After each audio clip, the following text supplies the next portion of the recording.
If you've ever had to work towards a big goal in your life, you probably know something about self-control. That's the fruit of the Spirit we're talking about today. Whether that's like an athletic goal or a health goal, maybe that's a goal to do with your education.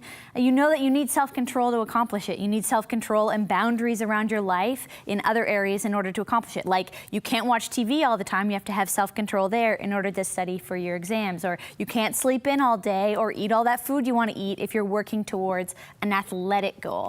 And it's the same thing with all parts of our life, and that's why this fruit of the Spirit is so important to us. This one talks about, we talk about this in Proverbs 25, and Proverbs is full of all kinds of wisdom. I'd love you to read the whole thing. You can read one every day of the month, actually. There's 30 of them. But it says in Proverbs 25, verse 28, like a city whose walls are broken through is a person who lacks self-control.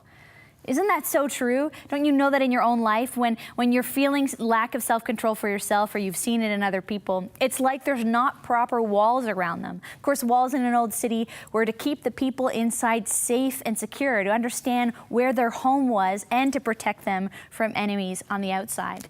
Another way that we talk about that as Christians is about the armor of God. We put on this armor from God in order to protect ourselves from the evil around us spiritually. We can't always see it, but we put on the helmet of salvation, breastplate of righteousness, the sword of the Spirit, the shield of faith, belt of truth, and the shoes that are fitted with the gospel of peace, so that we have protection and self-control from all that can come at us in this life. We need control over ourselves in order to not just let ourselves do whatever we want. We know that actually God's best for us is to actually achieve something and accomplish something in our life, which is why we need these kind of boundaries.